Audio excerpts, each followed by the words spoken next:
I'm going to talk about nutrition and lifestyle in preventing neurological conditions. Since ancient times, humans have known that the environment and food can interfere or improve an individual health condition, and have used plants and medicine.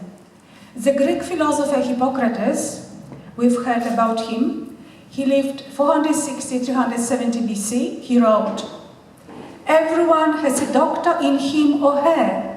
We just have to help in its work. The natural healing force within each of us is the greatest force in getting well. Our food should be our medicine. Our medicine should be our food." Good mental health depends not only on nutrition, but many other factors, don't get me wrong. However, if we just get the nutrition right, we wouldn't have such a large number of people with epidemic of neurological conditions today. So you may wonder, what affects our mental health? Well, there are many causes, and this is a topic probably to write a book, or I can talk for hours about that, but I won't. So, for instance, thyroid condition was mentioned today. If people have overactive thyroid, particularly Graves, they've got bulging eyes, they're hyperactive, they're very hot, very unstable, and I've seen those in my clinic, and they are doing well at the moment. You know, you could be suspected something wrong. No, this person might have overactive thyroid.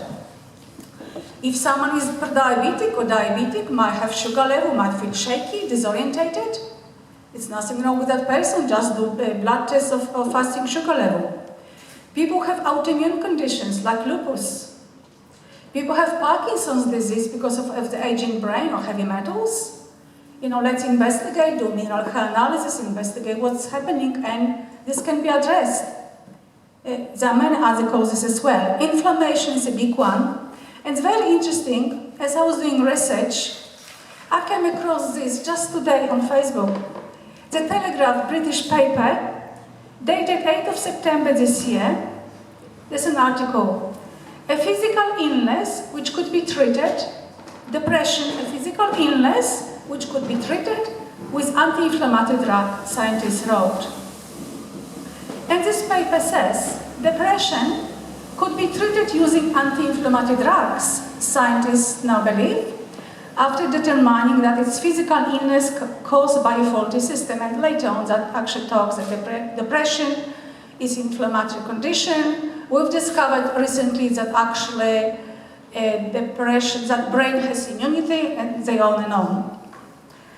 But I would say, treat inflammation. Let's get some turmeric, let's have some resveratrol, a little bit of red wine, not too much, and green organic tea, and you reduce inflammation, as simple as that.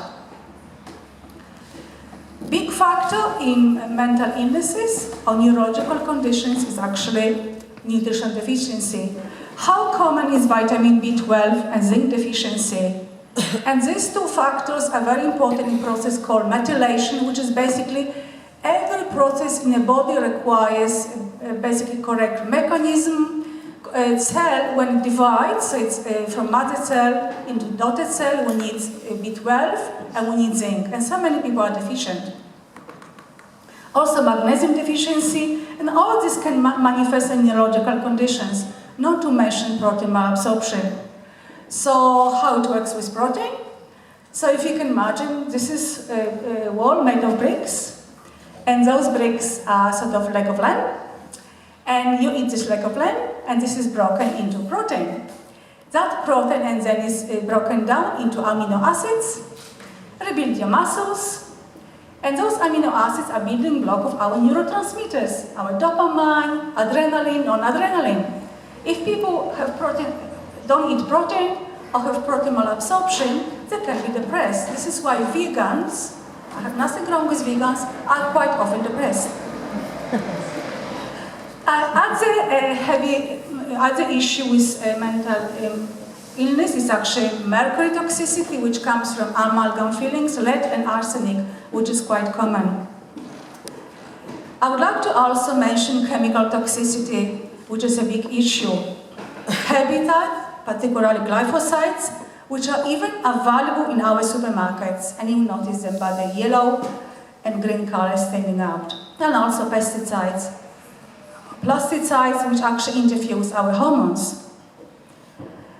So, in terms of hormones, we all know, when teenagers are developing, young boys or young girls, the hormones are balancing. They can be a little bit overactive, challenging, particularly young boys are very adventurous.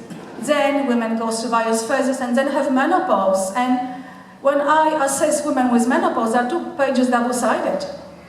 And one of them, is hysteria because it's just hormones playing. The same men, have sort of their own phase in life. If they have low testosterone, they can be moody, and they can be depressed. So there are many causes, and can be quite misleading. Medications are a big one. So all medications have side effects, and some may cause depression, anxiety, insomnia, or even nutrition depletion. For instance, birth control pills deplete of everything: B12, calcium, magnesium, zinc, you name it.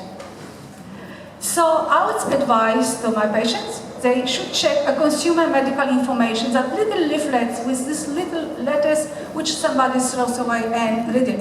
I would also encourage, because not all information is on that fact sheet, go on Dr. Google and search information for side effects of that medication.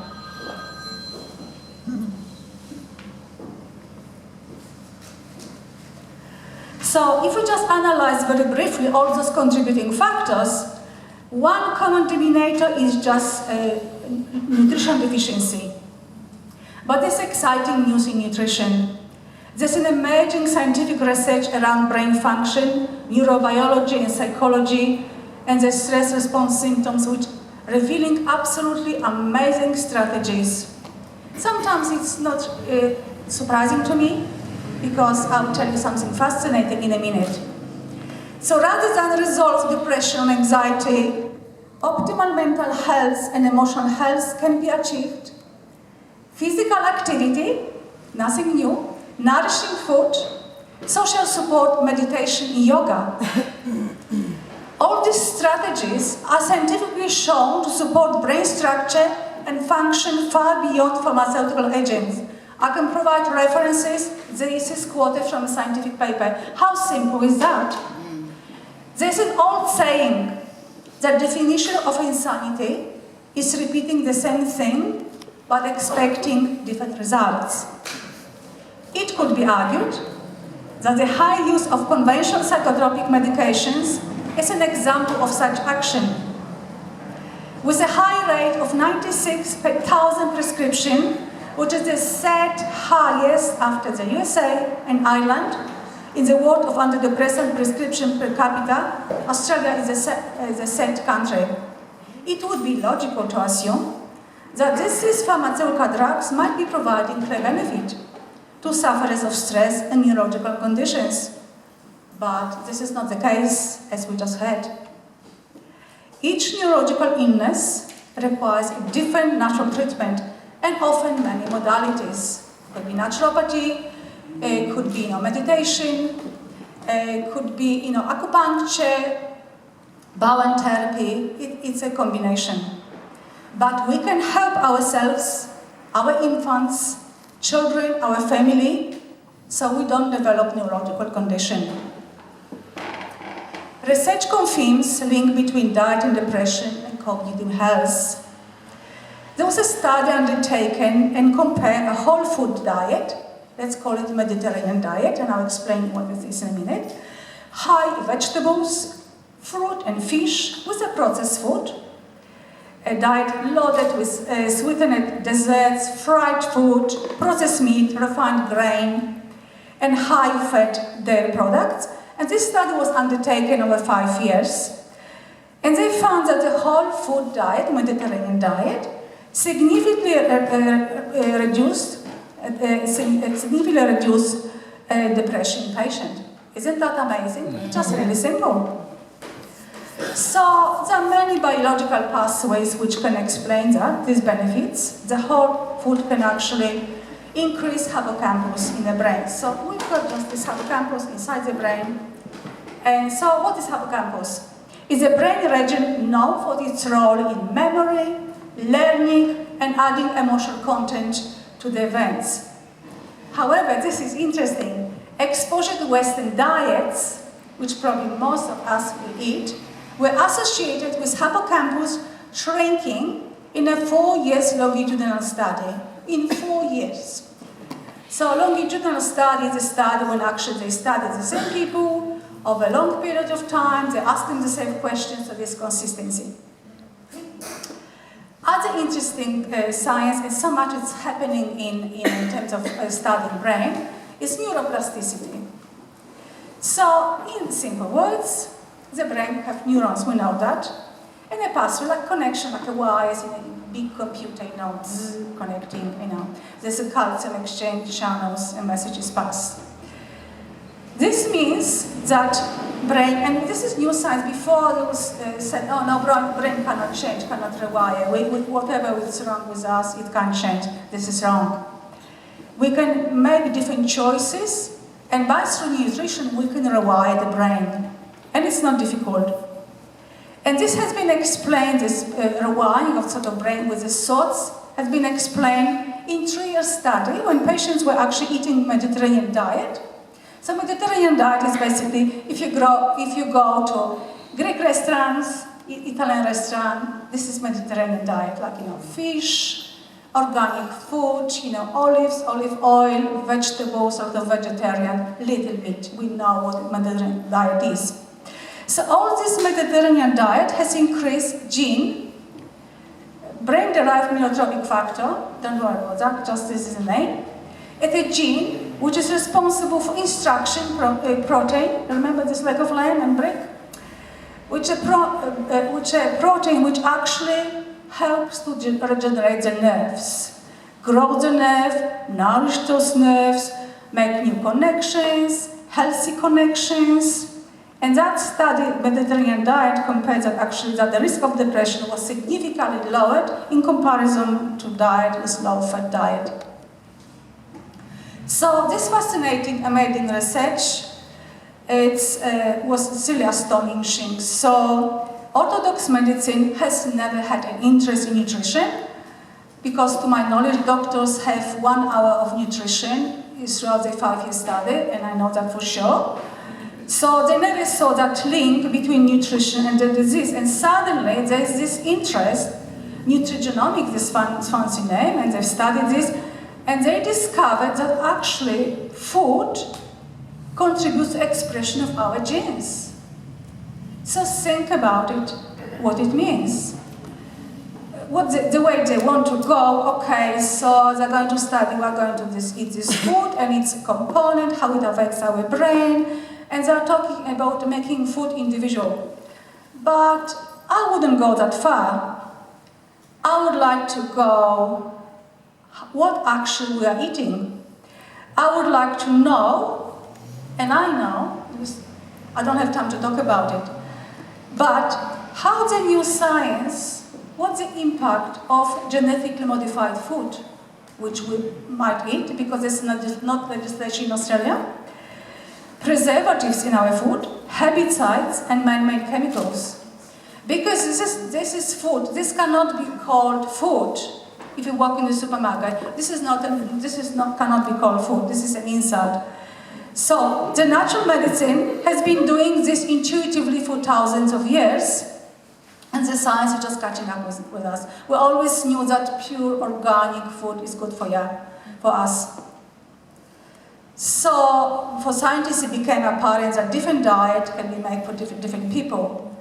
But what is important, I would like you to take just one message. If you just concentrate on one thing, if you just benefit, that food nutrition deficiency affects gene expression in detrimental and positive way. So let me explain this in a simple example. We all eat apples. And say you've got an orchid. You pick up that apple, which is not waxed, not genetically modified, and you eat that apple. And then you buy from other sources which is spray with glyphosides, I know that for sure. Other pesticides, herbicides, and I know you use quite a few to produce fruit or vegetable.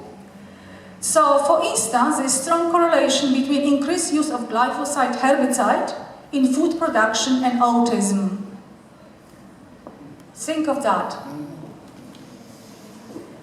The diet of many Australians has plenty of calories, sugar or salt. We lost our sense of taste. If I give something sour to the patient, we either want everything too salty or too sweet. We don't want any other taste on our tongue. But that is not enough because there's no nutrients in it. It's like no minerals, hardly any, no vitamins. It's empty calorie. This is why we need more, we need more, we need more, which drives the market.